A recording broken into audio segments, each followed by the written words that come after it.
Peace, infinite waters, diving deep once again. How to stop and spot mental and emotional manipulators. Can I get a hello there? So I received a question from someone asking how to differentiate between someone being nice and someone being nice because they want something. And that always happens, right? It's hard to tell the difference. She has an issue with the workplace, the images she sees in the media. She feels she is being manipulated, and she wants to know the difference between manipulation and genuine love. Because nowadays it seems everyone has an ulterior motive. Now, I can share with you what's helped me along my journey. Look, you go into a shop and there are no prices on the products. In your mind, you're thinking, I'm about to be screwed over. And you're right. So, what is manipulation? I say manipulation is influence without consent. Every day, so many of us are in our minds. So we are playing mind tricks. We are trying to persuade someone. We're trying to influence someone. So the foot in the door technique, which is a good example of persuasion, starts with starting small and going big. A small favor turns into a massive favor. Hi, I'm lost. Do you know where the beach is? Oh yeah, sure, it's just about 5 miles down that way. Oh, could you show me? That's the foot in the door. What about door in the face? Where you start off big and then you go small. For this project I'm doing, I need $100 donation. That's a lot. You misheard me. I said I need $1 donation. $1. Look, $1 is nothing. Okay, no problem. Here you go. Have you been manipulated? No. Because manipulation, once again, is influence without consent. But you have consented to that request. You see, nobody ever says, I was manipulated into buying foods at Whole Foods. You made me eat kale. You made me be healthy. You made me become my greatest version. Why? Because it's a positive influence. So being influenced by someone is not a bad thing. There are many positive outcomes where it's a good thing. But what happens when we are not aware of the deal? So a classic case of manipulation, the workplace. Your boss has some work for you. He or she wants you to work an extra 1 hour. So you say, yes, please. Why? Well, you need to go out tonight, later on. But that 1 hour was actually 2 hours, but they never told you. So now you feel angry. You feel like you have been manipulated, and rightly so. Why? Because it was influence without your consent. Just like when someone hands you a contract, a lot of us, we don't read the small print. I never knew that. I was unaware of that. Well, I'm sorry, it was in the contract. Many times, the traits of manipulators are hard, insensitive, dishonest. I could go on. They aren't flexible.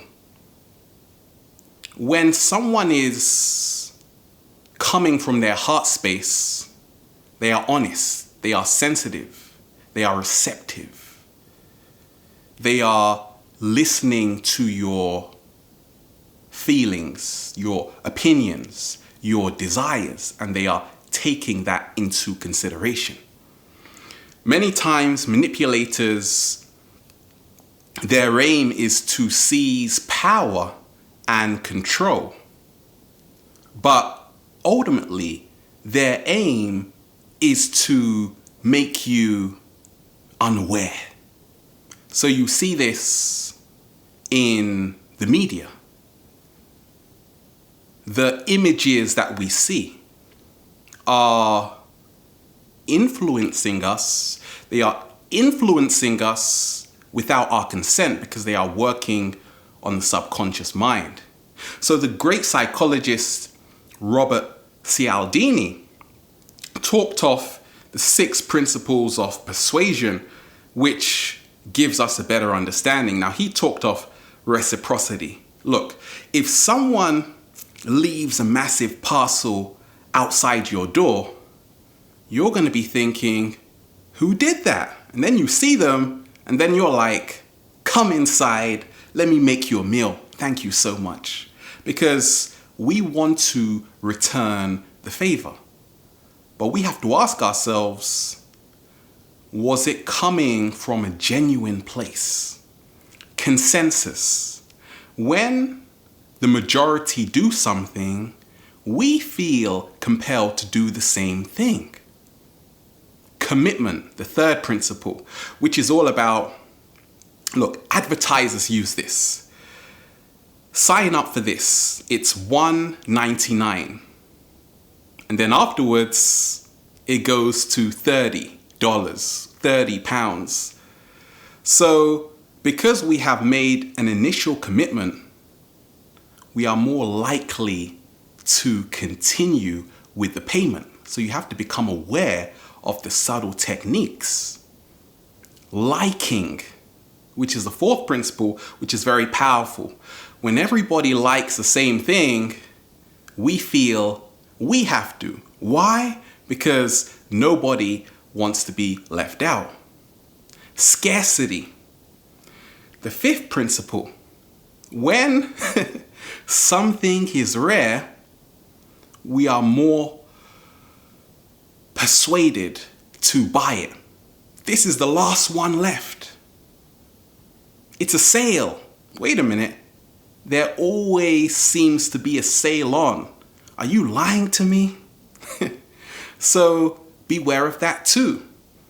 And the last principle is authority. If someone tells you they are a doctor, you feel they are to be trusted. So we are more influenced because of their social status.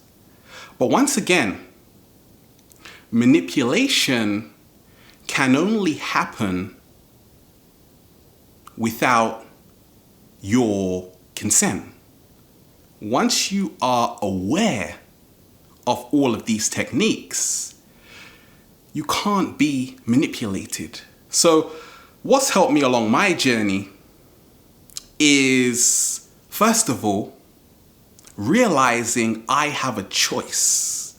We always have a choice. Always. And that choice begins once we start taking responsibility for where we find ourselves, for who we are surrounding ourselves with, the company we are keeping, the work we are working at. And then it's discernment, which is the ability to judge well. Ask yourself, can I believe everything that Ralph is saying right now? Don't believe it. Know it for yourself. Do your own research. When you hear a news story, question it. Really, question it. The power of no. This is the most empowering thing that has helped me along my journey. You see, when we are dealing with mental and emotional manipulation, the problem is not really out there. The issue at hand is within yourself. What am I talking about? Many of us have a problem with communication. We are afraid to say no, no, no. And once you say no without guilt, you reclaim back your power. We feel someone is manipulating us because we are externalizing our power. Also, we have to exercise the power of yes. When we really want to say yes, we have to commit to it 100%, because that way we are exercising our autonomous power. So that's it in a nutshell. Always remind yourself that to influence and to be influenced is not a negative thing, but influence without consent is manipulation. I will think about it. That's all you have to say when you feel you are being manipulated. Why? Because many times manipulators speak really fast because they want you to make a decision. Once again, they hope you are unaware of what you are actually doing. When you confront your manipulators, it is the most empowering thing you can do. When you don't fall into their trap, which is all about complacency, just acting without discernment. But once you say, I'll think about it, now through a meditation, once you are in balanced spirits, your mind is clearer. With more clarity comes more wisdom. And that's it right there. I say there are still so many amazing people out there. I always say, in people, in the media, it's all about what are you looking for? Are you looking for the bad in people? Because guess what? You're going to see a hell of a lot. Are you looking for the good? Guess what? You are going to see a hell of a lot. Because it's all about where we are placing our focus. It's all about this relationship we have to ourselves. And this helps us become our greatest version. Why? Because now we naturally attract everything we need. We start surrounding ourselves with people who are resonating with us, with people who have our best interests at hand. But what happens when we are not in the right company? Now we may become a victim of manipulation. But once again, let's check the wording. We are not victims. We are survivors. Was that from a film? We are co-creators. We are architects of our own reality. When you see you have all of this amazing power, nobody can make you feel like a victim without your permission. Become your greatest version. We are here, infinite waters, diving deep once again. Stay well, stay healthy. Peace.